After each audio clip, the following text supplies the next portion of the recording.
నమస్తే, welcome to Riya news.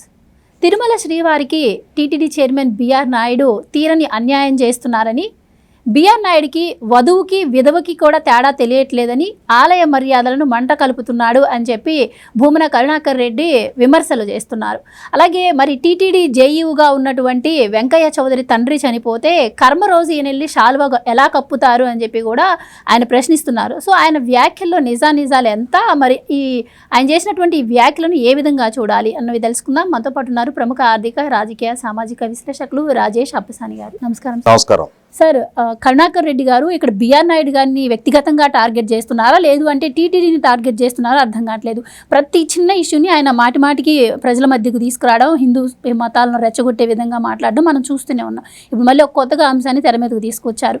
ఏంటి అంటే సూదకం అంటే 15 రోజు దశదిన కర్మ రోజు టీటీడీ జేయూగా పనిచేసినటువంటి ఆ వ్యక్తి తండ్రి చనిపోతే శాలువ ఎలా కప్పుతారు, స్వామివారి లడ్డు ఎలా ఇస్తారు, ఇది ఆలయ మర్యాదలు మంటగలిపినట్టు కాదా? అసలు బిఆర్ నాయుడు గారికి అసలు చైర్మన్గా ఉండే అర్హతే లేదు, ఆయనకి అసలు ఏమి స్వామివారి విలువ తెలియదు అన్నట్టు మాట్లాడుతున్నారు. ఏంటి ఆయన మాటలను ఏ విధంగా చూడాలి? ఏంటి ఆచారాలు సాంప్రదాయాల ప్రకారం మరి బిఆర్ నాయుడు గారు చేసింది తప్పే అంటారా? ఇవాళ పూజలకైనా పెళ్ళిళ్ళకైనా కర్మకాండాలకైనా కూడా కొన్ని కులాలు కొన్ని ప్రాంతాలకి పరిమితమై కొన్ని ఆచారాలు పాటిస్తూ ఉంటారు. కొన్ని ఆలయాల్లో కొన్ని వేడుకలు కొన్ని ప్రత్యేక సందర్భాల్లో జరుగుతూ ఉంటాయి. ఈ ఆలయంలో ఈ సందర్భంలో జరిగింది కాబట్టి ఇంకొక ఆలయంలో కూడా అలాగే జరగాలని చెప్పని రూల్ ఏం లేదు. ఉదాహరణకి భద్రాచలంలో శ్రీరామనవమికి సీతారాముల వారి కళ్యాణం జరుగుద్ది. ఒంటిమిట్టలో శ్రీరామనవమికి శ్రీరాముల వారి బ్రహ్మోత్సవాలు బిగినవుతాయి. ఆ తర్వాత పౌర్ణమి రోజు అంటే ఇక్కడ నవమి రోజు కళ్యాణం జరిగితే అక్కడ పౌర్ణమి రోజు కళ్యాణం జరుగుద్ది. అది రాత్రిపూట కళ్యాణం జరుగుద్ది. ఇక్కడ పగల కళ్యాణం జరుగుద్ది. రెండు రాముల వారి గుళ్ళేగా. రెండు విభిన్నమైన ఆచార వ్యవహారాలు, రెండు విభిన్నమైన ముహూర్తాల్లో ఎందుకు జరుగుతూ ఉన్నాయి? అనాదిగా ఆలయాల్లో ఆ విధమైన ఆచార వ్యవహారాలు పాటిస్తూ వస్తున్నారు. అలాగే ఇవాళ కర్మకాండలు మనకు తెలిసి హిందూ సమాజంలోనే కొన్ని సామాజిక వర్గాలు, లేదు మనం కులాలు అనుకుంటాం, వాళ్ళు మరణించిన తర్వాత దహనం చేస్తారు. హిందువుల్లోనే కొన్ని సామాజిక వర్గాలు ఖననం చేస్తారు. వాళ్ళు దహనం చేశారు కాబట్టి మీరు ఎట్లా ఖననం చేస్తారని చెప్పని వీళ్ళని కానీ, వీళ్ళు ఖననం చేశారు కాబట్టి మీరు ఎట్లా దహనం చేస్తారని చెప్పని వాళ్ళని కానీ ఎట్లా ప్రశ్నిస్తారు? ఆయా కుటుంబాలు, ఆయా గ్రామాలు, ఆయా ప్రాంతాలు, ఆయా సామాజిక వర్గాలు అనాదిగా ఏ ఆచార వ్యవహారాలను పాటిస్తూ వస్తున్నారో దాన్ని ఫాలో అయ్యి వాళ్ళ పెద్దవాళ్ళు చెప్పిన మార్గంలో ఆయా కుటుంబాలు నడుస్తూ ఉంటాయి. దీనికేమి ఈ విధంగానే చెయ్యాలి అని చెప్పని శాసనాలు ఏం లేవు. ఇప్పుడు నాకు తెలిసి మా గ్రామంలో ఎలా ఉంటుంది అని అంటే, తండ్రి ఉన్నాళ్ళు శ్మశానానికి రారు. అంటే ఎవరైనా మన బంధువుల్లో చనిపోతే వాళ్ళ తండ్రి కనుక బతికుంటే ఈ కొడుకులు శ్మశానానికి వెళ్ళరు. ఈ చనిపోయిన వాళ్ళని తీసుకొని వెళ్ళేటప్పుడు ఆ తండ్రి ఎవరైతే ఉన్నారో ఆయనే వెళ్తాడు. తండ్రి బతికుండగా కొడుకులు శ్మశానానికి వెళ్ళరు. తండ్రి బతికున్న వాళ్ళు ఈ చనిపోయిన వ్యక్తులకి పాడమోయటం అంటారు కదా, కొమ్ము పట్టడం, అది కూడా పట్టరు. ఇది మా గ్రామంలో ఫాలో అవుతున్న ఆచారం. మా గ్రామంలో ఇది ఫాలో అవుతున్నాం కాబట్టి అని చెప్పని మిగిలిన సమాజం మొత్తం ఇది ఇలానే ఫాలో అవ్వాలని చెప్పని మేము రూల్స్ ఇలానే నడవాలి అని చెప్పని ఎవరు శ్మశానానికి వెళ్ళొద్దని చెప్పని మనం చెప్తామా? మనం తెలంగాణలో చూస్తూ ఉంటాం. మొత్తం ఆ బస్తీ మొత్తం అందరూ వెళ్తారు, అందరూ భుజం మార్చుకుంటూ ఉంటారు. వీళ్ళు ఈ సాంప్రదాయాన్ని ఫాలో అవుతూ ఉన్నారు. అనాదిగా మా గ్రామంలో మా కుటుంబాలు ఈ సాంప్రదాయాన్ని ఫాలో అవుతున్నారు. వాళ్ళ పెద్దలు అది నేర్పించిన మార్గం ఇదే శాసనం అని చెప్పని ఇంకొకళ్ళ మీద రుద్దే హక్కు ఎవరికి లేదు. అలాగే నాకు తెలిసి మా చుట్టుపక్కల కొన్ని గ్రామాల్లో 11వ రోజు దశదిన కర్మ లేదంటే దినం అంటారు, పెద్ద కర్మ అంటారు, అది జరుపుతారు. నాకు సమీప బంధువుల్లోనే మా సమీప గ్రామాల్లోనే 15వ రోజు జరిపే గ్రామాలు ఉన్నాయి. అలాగే ఇప్పుడు భూమన కరుణాకర్ రెడ్డి గారు, చిరుమావళ్ళ వెంకయ్య చౌదరి గారు తిరుమల తిరుపతి దేవస్థాన జాయింట్ ఎగ్జిక్యూటివ్ ఆఫీసర్ గారి తండ్రి గారు చనిపోయిన నేపథ్యంలో వారి పెదకర్మకి హాజరైన బిఆర్ నాయుడు గారు అక్కడ ఆయనకు వేదాశీర్వచనం ఇప్పించారు అని చెప్పని మాట్లాడుతున్నారు. బహుశా భూమన కరుణాకర్ రెడ్డి గారు తెలుసుకోవాల్సింది ఏంటి అంటే, ఆయన పుట్టి పెరిగిన తిరుపతి ప్రాంత ఆచార వ్యవహారాల పట్ల పట్టింపు ఉంటే ఉండుండొచ్చు, వాటి గురించి అవగాహన ఉంటే ఉండుండొచ్చు. కానీ వెంకయ్య చౌదరి గారిది పూర్వ గుంటూరు జిల్లా, ప్రస్తుత పల్నాడు జిల్లా. ఆయన కమ్మ సామాజిక వర్గీయుడు. గుంటూరు జిల్లా కమ్మ సామాజిక వర్గీయుల్లో ఉన్న సాంప్రదాయం ఏంటి అంటే ఉదయం పూట పెదకర్మ రోజు కుటుంబ సభ్యులందరూ చెరువు దగ్గరకో కాలువ దగ్గరకో వెళ్తారు. అక్కడ కొంత ప్రక్రియ జరుగుద్ది. ఈ తలనీలాలు సమర్పించడం ఇవన్నీ ఆ చెరువులోనో కాలువలోనో స్నానాలు ఇవన్నీ జరుగుతాయి. అక్కడ ఇవన్నీ జరిగిన తర్వాత అక్కడి నుంచి ఒక చెంబుతో కానీ ఒక కడవతో కానీ నీళ్లు తీసుకొని వస్తారు ఇంటికి. వచ్చిన తర్వాత ఇంటి దగ్గర ఇక్కడ మళ్ళా ఈ పిండ ప్రధాన ప్రక్రియలు తర్వాత దానాలు ఈ వ్యవహారం అంతా ఇంటి దగ్గర నడుస్తుంది. ఒక గంట గంటన్నర 2 గంటల పాటు ఇక్కడ బ్రాహ్మణ ఆధ్వర్యంలో ఇక్కడ కార్యక్రమం నడుస్తుంది.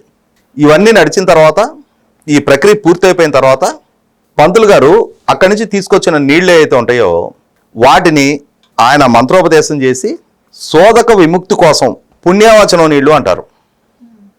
ఆ నీళ్ళని ఎవరెవరైతే ఆ కుటుంబ సభ్యులు ఉన్నారో వాళ్ళందరి మీద కూడా జల్లి ఆ ఇంటిని ఇంటి ప్రాంగణాన్ని వాళ్ళ దాయాదులు ఎవరైతే ఉన్నారో వాళ్ళ ఇళ్లలో కూడా జల్లి రమ్మని చెప్తారు. ఎందుకు అనంటే ఈ పెదకర్మతోటి శోధక విముక్తి జరుగుతుంది అని చెప్పని. నిన్న బొమ్మన కరుణాకర్ రెడ్డి గారు ఏటి శోధకం గురించి ప్రస్తావించారు. అంటే వెంకయ్య చౌదరి గారు వాళ్ళ నాన్నగారు చనిపోయారు కాబట్టి వాళ్ళ సంతానం మొత్తానికి ఏటి శోధకం వర్తిస్తుంది అని చెప్పని.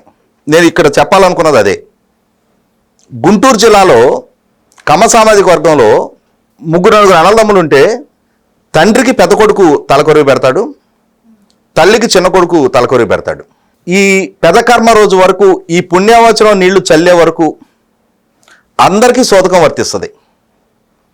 ఒకసారి ఈ పుణ్యవచనం నీళ్లు చల్లిన తర్వాత అదర్ దాన్ ఎవరైతే తలకొరివి పెట్టారో అతను అతని కుటుంబ సభ్యులు అంటే అతని భార్య పిల్లలు తప్పించి మిగిలిన అన్నదమ్ములకు కూడా ఏటి శోధకం వర్తించదు. ఎవరైతే కర్మకాండాలు చేసిన వాళ్ళు ఉన్నారో వాళ్ళకి వర్తిస్తుంది ఏటి శోధకం అనేది.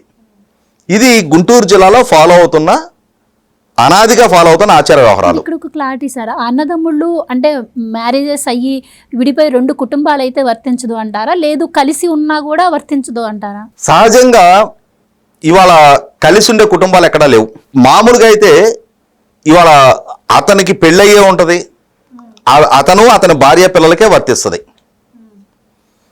శోధక విముక్తి జరిగిన తర్వాత ఇంకొక అంశం ఏంటి అంటే ఈ శోధక విముక్తి జరగగానే ఎవరు అత్తగారులో వాళ్ళు వస్తారు. 3-4 అన్నదమ్ములు ఉంటే వాళ్ళ అత్తగారుల తాలూకా వాళ్ళు వచ్చి వీళ్ళందరికీ బట్టలు పెడతారు. వీళ్ళకి వీళ్ళ కుటుంబ సభ్యులకి అంటే ఎవరు అల్లుడికి వాళ్ళ అమ్మాయికి వాళ్ళ మానవ సంతానానికి బట్టలు పెడతారు. వీళ్ళు లేచెళ్ళి స్నానం చేసి వచ్చి ఆ వీళ్ళు పెట్టిన కొత్త బట్టలు కట్టుకొని వచ్చి కూర్చుంటారు. మొత్తం అందరూ వరుస కూర్చుంటారు. అప్పుడు ఆ పంతులు గారే వీళ్ళందరికీ వేదాశీర్వచనం ఇస్తాడు. మరి అంటే కర్మకాండలు నడిచిన ఇల్లు కదా, వేదాశీర్వచనం ఎలా ఇస్తున్నారు? గమనించుకోవాల్సింది ఏంటి అంటే ఈ శోధకంలో ఉండగా వాళ్ళకి కుంకుమ బొట్టు పెట్టరు, పసుపు పెడతారు బొట్టు కింద. ఈ పుణ్యవచనం నీళ్లు జల్లి ఈ శోధక విముక్తి జరిగిన తర్వాత కుంకుమ బొట్టు పెడతారు. అంటే అంతకుముందు కర్మకాండాల నిర్వహణ సందర్భంగా కుంకుమ బొట్టు వాడరు. ప్రేతాత్మలకు పూజ చేసేటప్పుడు కుంకుమ వాడరు, పసుపు బొట్టు పెడతారు. ఇవి అంటే కర్మకాండాల్లో పాల్గొని శ్మశానాలకి వెళ్ళే వాళ్ళకి తెలుస్తాయి ఈ సాంప్రదాయాలు ఇవన్నీ కూడా. అది అలాగే ఒక్కొక్క ప్రాంతంలో ఒక్కొక్క ఆచార వ్యవహారాలు ఉంటాయి. బొమ్మన కరుణాకర్ రెడ్డి బహుశా అతను పుట్టి పెరిగిన తిరుపతి, అతను పుట్టి పెరిగిన రెడ్డి సామాజిక వర్గంలో కుటుంబ సభ్యులు అందరూ ఏటి శోధకం ఫాలో అవుతారేమో. నేను అతను కూడా తప్పు పట్టడం వల్ల బహుశా వాళ్ళ కుటుంబాల్లో ఆ సాంప్రదాయం ఉంటే ఉండుండొచ్చు. వాళ్ళ కుటుంబాల్లో 1 సంవత్సరం పాటు వాళ్ళకి వేదాశీర్వచనం కానీ పూజల్లో పాల్గొనే అర్హత ఉండదేమో. మరి అటువంటి బొమ్మన కరుణాకర్ రెడ్డి అతను చైర్మన్గా ఉండగానే అతని దగ్గర టీటీడీ ఈఓగా పనిచేస్తున్న ధర్మారెడ్డి వాళ్ళ కొడుకు చనిపోయితే మరి అతను 4 రోజుల్లో వచ్చి మళ్ళీ ఆలయ విధుల్లో జాయిన్ అయినప్పుడు ఎలా ఎలో చేశాడు? అతన్ని ఎందుకు ఎలో చేశాడు అంటే ధర్మారెడ్డికి ఏదైనా అడిషనల్ ప్రివిలేజెస్ ఉన్నాయా?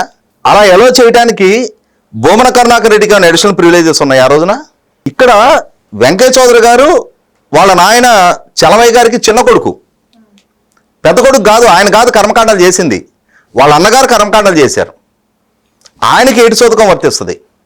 ఈయన పుట్టి పెరిగిన ప్రాంతంలో ఈయన పెరిగిన సామాజిక వర్గంలో ఈయనకు శోధక విముక్తి జరిగిన తర్వాత వేదాశీర్వచనం సహజంగానే పంతులు గారు ఇస్తాడు అక్కడ. ఆ కుటుంబాల్లో ఉన్న ఆచారం అది. ఎందుకంటే ఇక్కడ నేను ఇంత స్పష్టంగా నేను ఎట్లా చెప్పగలుగుతున్నాను అని అంటే, నాకు 5వ సంవత్సరంలో మా నాన్నగారు చనిపోయారు, నాకు 7వ సంవత్సరంలో మా తాతగారు చనిపోయారు. మా ఇంట్లో నేనే పెద్ద కొడుకుని. మా బంధువుల్లో ఎవరు చనిపోయినా మా కుటుంబం నుంచి చిన్న వయసు నుంచి నేనే వెళ్ళేవాడిని. నేను తండ్రి చనిపోయిన వాళ్ళే కొమ్ము పట్టడానికి అర్హులు కదా మా గ్రామంలో. నేను చాలా మందికి కొమ్ము పట్టి ఉంటా. ఈ కొమ్ము పట్టేది కూడా ఒక్కొక్క గ్రామంలో ఒక్కొక్క ఆచారం ఉంటుంది. ఒక్కొక్క గ్రామంలో ఆ ఇంటి పేరిటాళ్ళు సొంత గోత్రికులే కొమ్ము పడతారు. అందుబాటులో లేనప్పుడు వేరే ఎవరైనా పడతారు.